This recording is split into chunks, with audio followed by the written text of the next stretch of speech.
exemplo, nos demais semanas elas têm culto infantil. Nem parece, mas já é dezembro. Já é época de Natal. E como está a sua expectativa a respeito de Natal? Estamos todos cheios de tantas expectativas, não é verdade? Quem vai ganhar a Copa do Mundo?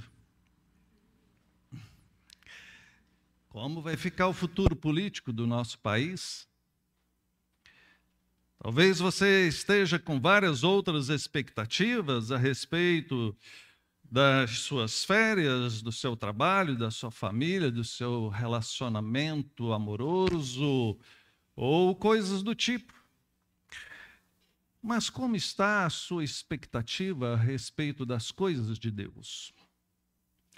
Se colocássemos numa balança, de um lado, as suas expectativas com coisas do tipo das que eu acabei de mencionar, e de outro lado da balança, a sua expectativa espiritual, com relação a Deus, com relação a Jesus, com relação ao seu crescimento espiritual, com a sua expectativa da volta de Cristo ou da sua partida para viver junto dele, para que lado essa balança iria pender? O que é que tem mais tomado conta do seu coração? Esta é uma boa reflexão para um momento como esse. Natal traz para nós esse clima de união, esse clima de família junto, esse clima de festa, de presente, de descanso, de passeio, mas traz para nós também esse clima do Salvador, o Cristo, a razão, o centro da nossa fé, nós que somos cristãos.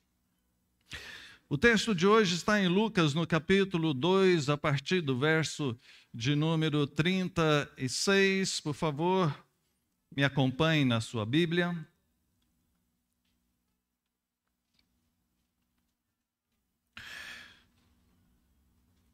Lucas, capítulo 2, do 36 ao 38, nos fala a respeito da profetisa Ana. Se você observar no texto anterior, fala que os pais, José e Maria, levaram Jesus até o templo para ser circuncidado, conforme era a lei deles naquela época. Depois mostra no verso 25 que havia ali em Jerusalém um homem chamado Simeão, um homem justo e piedoso que esperava a consolação de Israel. Eu já preguei nesse texto de Simeão, e por isso mesmo hoje vou pregar no de Ana, mas só para contextualizar melhor, quando os pais levam Jesus ali para aquele momento tão especial no nascimento daquela criança, diz o texto que este homem, Simeão, ele é movido pelo Espírito Santo, verso 27. Ele vai até lá, Deus fala com ele, Deus o ilumina e o orienta a ir até lá. E ele vai, diz o texto, que ele aguardava a consolação de Israel. Ou seja, ele aguardava o cumprimento das promessas do Antigo Testamento de que viria o Salvador, o Libertador. E então agora ele vai e diz o verso 28 que ao ver aquela criança, ele o toma nos braços, louva a Deus e diz: agora, Senhor, pode despedir em paz o teu servo, porque os meus olhos já viram a tua salvação. Ao olhar aquela criança e sem que ninguém falasse nada, Deus mostra a ele que aquela criança era o Messias, era o Cristo, era o Salvador. E toda aquela expectativa, toda aquela esperança, ele, uma pessoa já idosa, vê ali diante dele o cumprimento de tudo aquilo que ele aguardava. E tamanha é a sua alegria ao ponto de dizer: olha, Senhor, agora o Senhor pode me despedir, agora o Senhor pode me levar, porque eu já vi a promessa cumprida. A esperança de todos nós está nesta criança.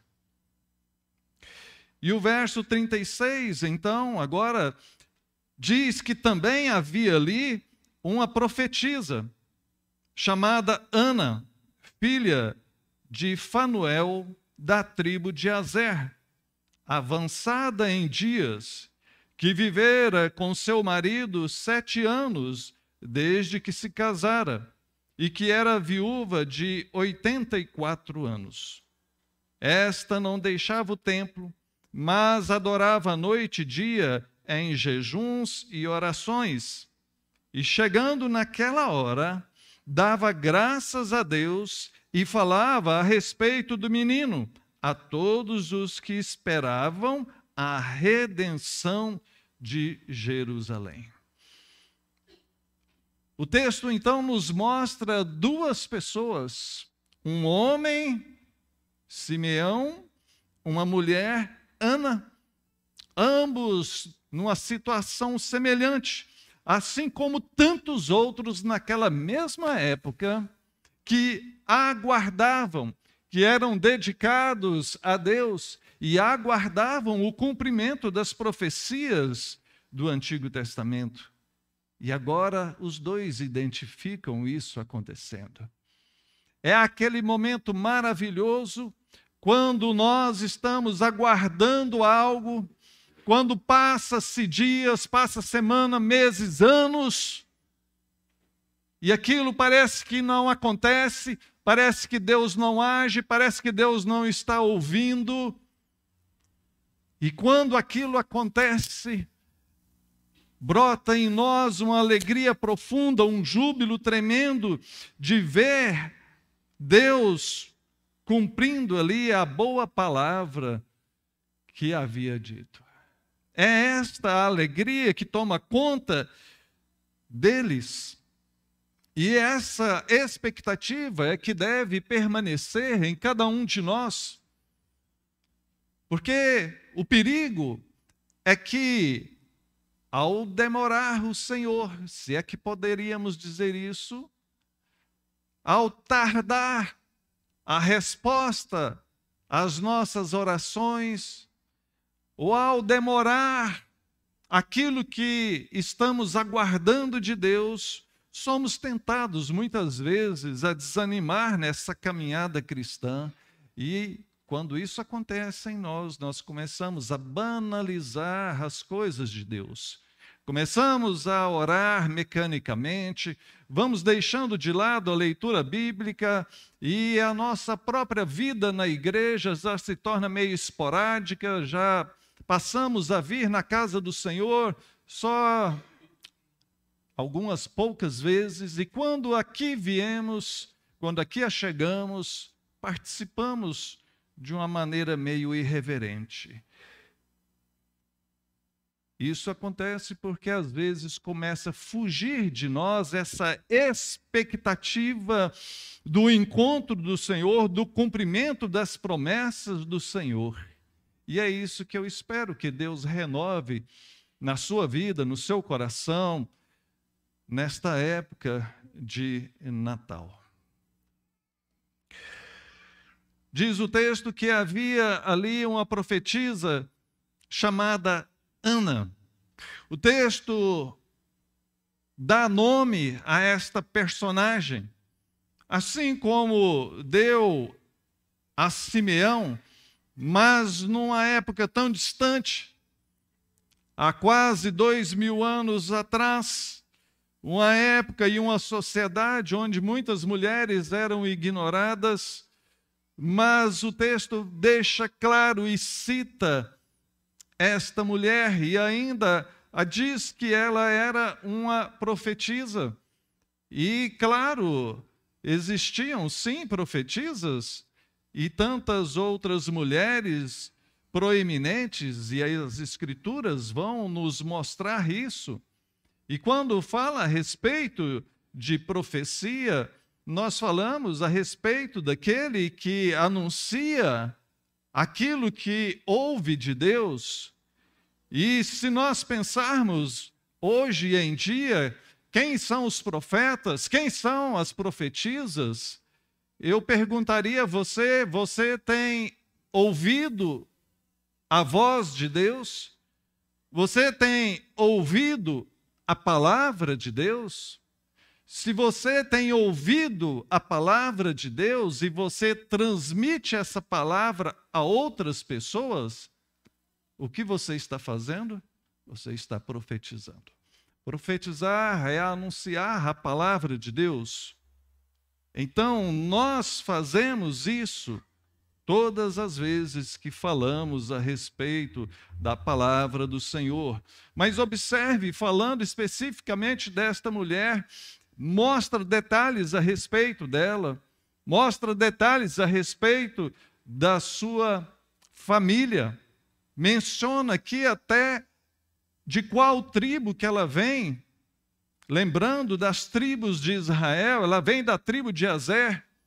Mostra a situação dela, diz que ela é uma mulher avançada em idade. Diz que ela é uma viúva, já há 84 anos viúva. Vivera apenas 7 anos com seu marido, ele veio a falecer. Os comentaristas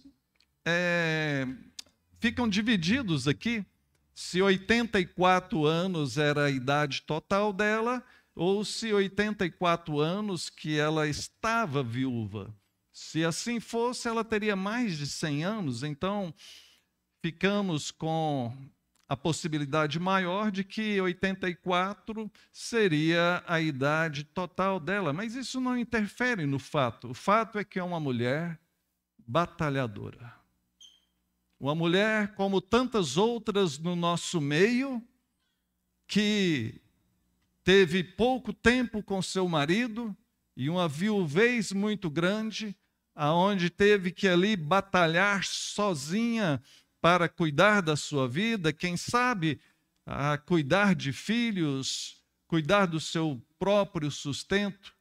E o texto mostra que esta mulher era, apesar das suas limitações, apesar das suas dificuldades, ela era muito dedicada a Deus. Diz que ela não deixava o templo, mas, ao contrário, ela adorava a Deus ali no templo, noite e dia, com jejuns e orações. É claro que nós temos que entender isso aqui de maneira figurada, porque ela não estaria ali todo o tempo, a menos que ela morasse dentro do próprio templo.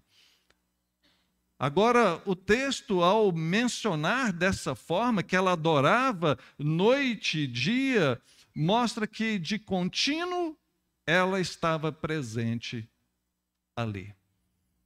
O templo funcionava todos os dias, de manhã e à tarde, e ela estava ali, e quando fala adorava noite e dia, então dá esse aspecto de que se estenderia até quando o judeu entendia a entrada da noite, que era 6 horas. Enfim, era uma mulher plenamente dedicada ao Senhor.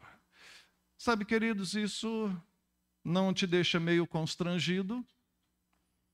Ao compararmos a nossa dedicação hoje em dia a Deus, somos dedicados? Quanto tempo você tem dedicado para Deus? Quanto tempo você gasta em oração? Quanto tempo você gasta em leitura bíblica? Quanto tempo você vem à igreja? Quanto tempo você se envolve nas atividades, no ministério da igreja? O quanto você colabora para o crescimento do reino de Deus, fazendo algo ou dedicando os seus dízimos, suas ofertas? Precisamos olhar para personagens como esta mulher chamada Ana e achar nela uma inspiração para que nós venhamos a nos envolver mais. Muito interessante, porque nesta época, época de passagem de ano, é a época onde nós renovamos os nossos compromissos, fazemos os nossos planos. Como será 2023? E nós começamos a falar, 2023, eu vou dar jeito agora na minha vida. Vou fazer uma atividade física, vou fazer um curso profissionalizante, vou dedicar mais nisso, naquilo outro. Nós fazemos esses planos. Alguns duram só umas 2 semanas. Espero que não seja esse o seu caso. Espero que possamos ser mais persistentes naquilo que sabemos que é o certo a fazer. E é nessa época que também colocamos os nossos objetivos e fazemos os nossos compromissos. Esse ano, esse próximo ano, eu vou ler a Bíblia. Vou ler toda a Bíblia. Vou estar presente na igreja. Vou mudar essa história, vou abandonar esse pecado, vou consertar esta área da minha vida. Sabe, querido, faça isso com jejum e oração. Não se afaste do caminho do Senhor. Não deixe de congregar. Não deixe de se envolver. Passe por cima daquelas coisas que te desagradaram. Não deixe que os maus exemplos venham te desmotivar na caminhada cristã. Como pastor, ao longo dos anos, tenho visto pessoas que passaram decepções na caminhada cristã, decepções com igrejas, decepções com pastores, decepções com irmãos em Cristo, e por conta dessa decepção, já não querem se envolver mais. Está errado, não deixe que estes maus exemplos, que essas experiências negativas te afastem da obra de Deus. Porque lembre-se que nós servimos não é a homens, mas é a Deus. E tudo aquilo que fizermos, temos que fazer para o Senhor. É Ele o merecedor do nosso esforço, é Ele o merecedor da nossa dedicação. Olhe para Ana, uma mulher de 84 anos, uma viúva com vida sofrida, mas uma mulher presente na casa do Senhor, uma mulher de oração, jejum, uma mulher dedicada e confiante no Senhor. Diz o texto que ela vê a recompensa da sua dedicação. Ela chega naquela mesma hora. Sabe, às vezes nós perdemos momentos preciosos porque vamos fazer outras coisas e não a obra de Deus. Às vezes é naquele momento, naquele dia que você, não vou na igreja hoje não. E é naquele dia que algo especial aconteceu. Sabe, é o momento certo, é o momento de Deus, e eu creio sim que Deus recompensa, que Deus abençoa aqueles que lhe são dedicados. Todo esforço trará a sua recompensa, toda dedicação trará, sim, a bênção de Deus, e toda a nossa fé, toda a nossa fidelidade agrada ao Senhor. E é certamente da mesma forma que o verso de número 27 diz que o Espírito Santo moveu a Simeão para ir lá presenciar aquele momento maravilhoso. O Espírito Santo também move ela, Ana. Ela chega ali, ela presencia o que está acontecendo, ela observa, ela vê Simeão tomando aquela criança nos braços e adorando ao Senhor. E ela, da mesma forma, começa a louvar ao Senhor, a dar graças a Deus. Dar graças a Deus por quê? Por enxergar ali o Salvador. A alegria dela, a alegria de Simeão, está na pessoa de Jesus Cristo. A alegria deles está no cumprimento de toda a esperança que eles tinham. A alegria verdadeira, a alegria profunda, a alegria perene que pode e deveria existir em nós como cristãos, teria que ser totalmente fundamentada no Senhor. Então, meu irmão, minha irmã, não deixe que as dificuldades dessa vida roubem a sua alegria. Não deixe que os momentos difíceis da nossa nação, da nossa vida, ou de seja lá o que for, venha tirar a sua expectativa espiritual. Nós somos aquele povo que está peregrinando nessa terra, se esforçando para levar um bom testemunho e juntos aguardando a volta do Senhor, quando Ele virá em cumprimento às suas promessas. Da mesma maneira que eles aguardavam a vinda do Messias, nós também estamos aguardando, não a primeira vinda, mas a segunda vinda. Quando em cumprimento à sua palavra, Ele virá entre as nuvens. E então teremos a consumação de toda a história bíblica, de toda a história da redenção. Isso deve encher o nosso coração, isso deve tomar lugar na nossa mente, isso deve ser a nossa motivação principal. Diz o texto que ela, após dar graças ao Senhor, ela começou a falar a respeito daquele menino para todas as pessoas.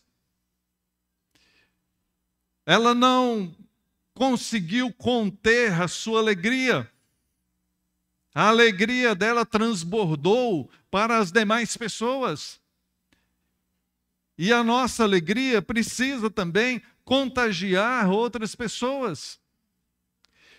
Porque a bem da verdade é que tudo aquilo que nós observamos de bom, nós queremos compartilhar. Aliás, vivemos na época do compartilhamento, né? Só que as pessoas hoje em dia só querem compartilhar mensagens das mídias sociais. É o que nós mais sabemos fazer. Achou um videozinho legal? Vamos mandar para tal pessoa. Aqui só deixa mandar para um de cada vez. Por quê? Eu queria mandar para 30 logo.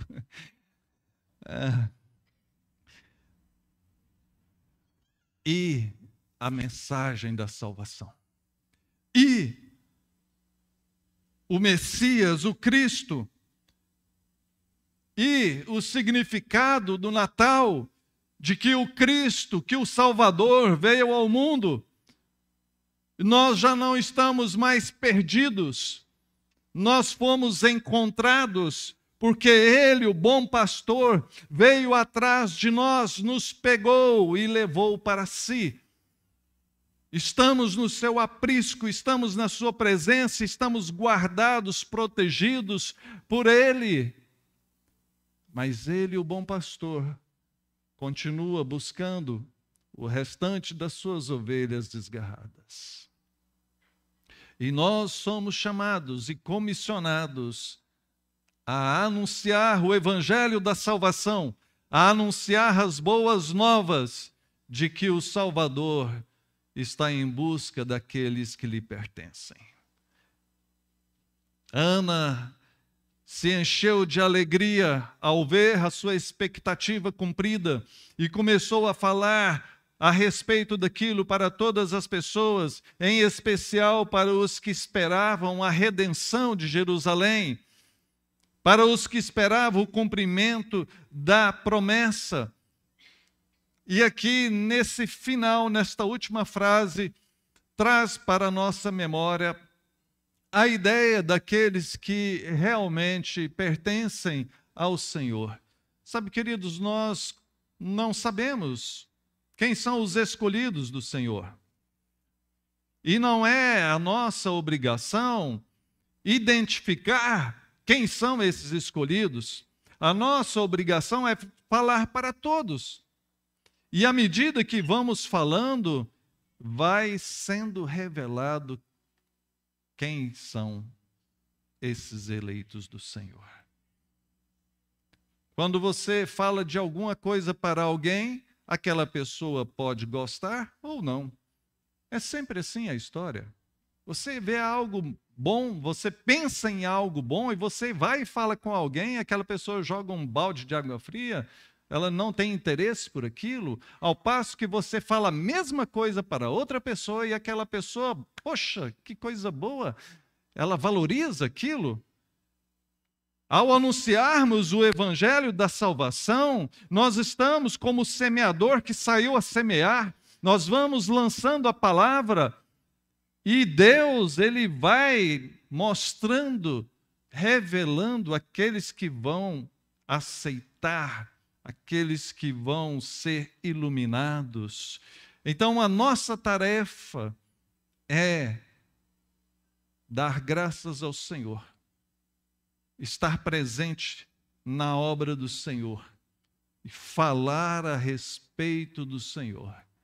E o resto, descansa nele, porque ele vai falar. Estamos na época do Natal, queridos. Aproveite. Se você for um daqueles que está desanimado, não gosta, ou já não gosta muito de Natal, pastor, né? Talvez porque você na infância não teve uma boa experiência com Natal, né? Não ganhou o presente que queria. Tem algumas pessoas que têm decepção com o Natal, não gostam de Natal, geralmente são traumas de infância. Mas eu gostaria que você olhasse para o Natal da perspectiva correta. Olhasse para o Natal como a celebração do Cristo, do Salvador, daquele que Deus enviou ao mundo para salvar a todos que lhe pertencem. Que você olhasse para o Natal como a expressão máxima do amor de Deus. Deus nos amou de tal maneira que deu o seu filho veio, nasceu. Então, valorize essa época do Natal. Planeje algo. Estou falando no início do mês, dá tempo de você planejar. Planeje algo. Convide pessoas. Prepare um momento devocional. Fale a respeito do Senhor. Viva esse momento de Natal da maneira correta.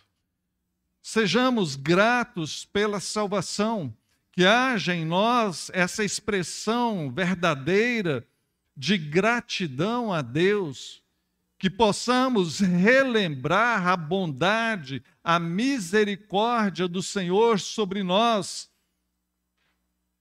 que não éramos merecedores, mas bondosamente Ele veio e nos alcançou, nos salvou. Renovemos a nossa fé, a nossa esperança, que, como eu já disse, nada seja motivo de enfraquecer a nossa caminhada, pelo contrário, que possamos em todo momento mantermos firmes os nossos olhos no alvo, no prêmio da salvação de Deus em Cristo Jesus. E por fim, anuncie o Evangelho. Lembre-se, é uma responsabilidade nossa. Mas embora seja uma responsabilidade, porque é mandamento de Deus para os seus discípulos, é também um grande privilégio. Um grande privilégio.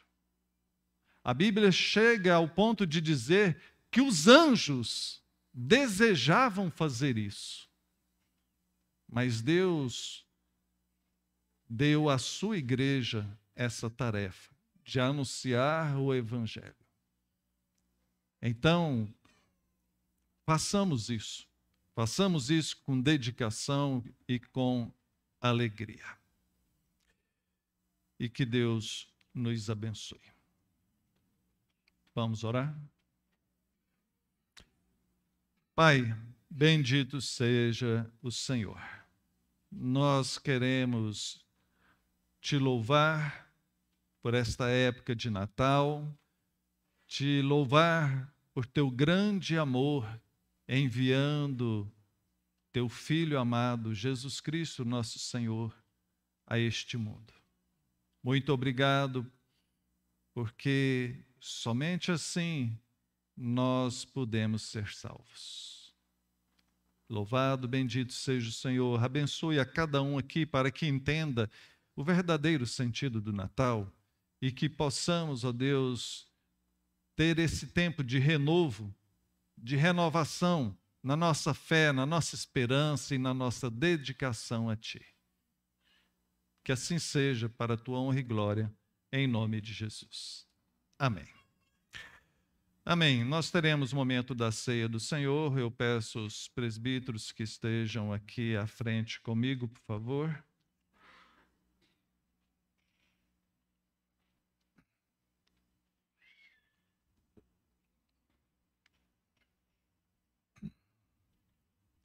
Primeira Coríntios, capítulo de número 11.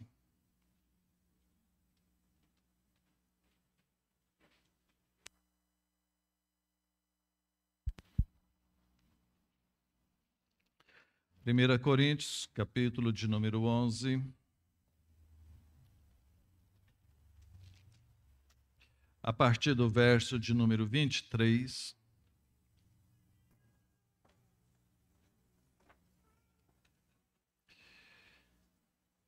Porque eu recebi do Senhor o que também vos entreguei, que o Senhor Jesus, na noite em que foi traído, tomou o pão e, tendo dado graças, o partiu e disse: Isto é o meu corpo que é dado por vós, fazei isto em memória de mim.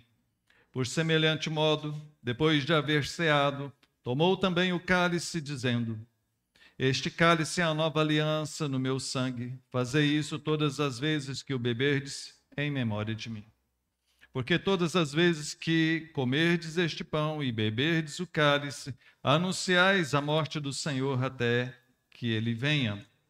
Por isso, aquele que comer o pão ou beber o cálice do Senhor indignamente, será réu do corpo e do sangue do Senhor.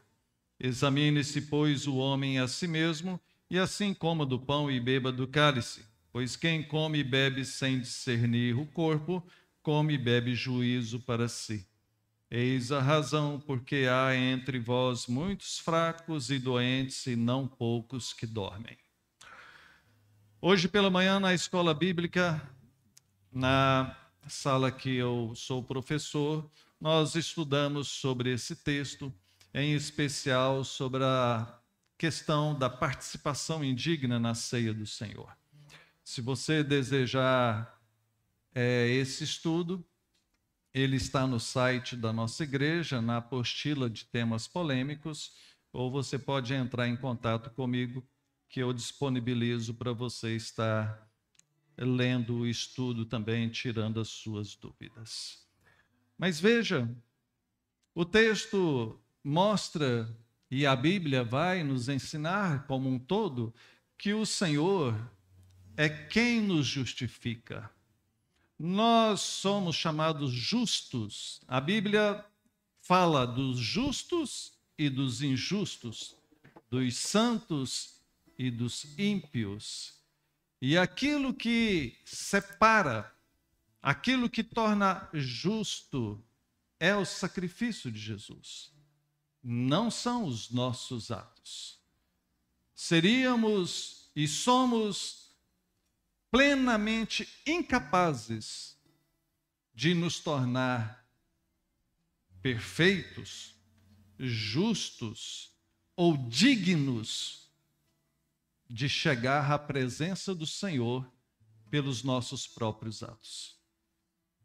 Isso só é possível através de Jesus Cristo. Por isso mesmo é que a salvação só pode acontecer através de Jesus. Não há nenhum outro meio de ser salvo e chegar ao céu a não ser por Jesus. Então, quando falamos aqui da palavra de Deus, examine-se o homem a si mesmo e assim coma do pão e beba do cálice, verso de número 28. É um chamado a este autoexame. E ao se examinar, você deve se reconhecer pecador, se reconhecer indigno, se consertar com Deus, se arrepender, confessar os seus pecados e assim receber o perdão dele para poder participar. Participa ou não participa, pastor?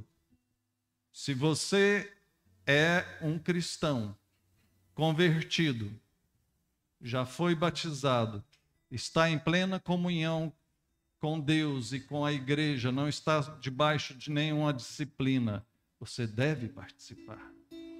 Ah, pastor, mas eu estou em pecado. É para isso o autoexame. Esse é o momento de você confessar esse pecado, se arrepender e então participar. Não querer participar seria o mesmo que dizer, olha, eu vou continuar no pecado. Seria, então, uma rebeldia aberta contra Deus. O chamado da ceia é para que nós participemos. De outro lado, se você ainda não é convertido, se você ainda não assumiu um compromisso com Cristo, ainda não foi batizado, ainda não regularizou sua situação, aí sim, espera. Jesus estabeleceu duas ordenanças, batismo e ceia. E elas estão nessa sequência. No batismo, você assume o seu compromisso com Cristo. No batismo, publicamente, você se torna um discípulo do Senhor, um seguidor do Senhor. E na ceia, você está reafirmando que você continua na presença dele.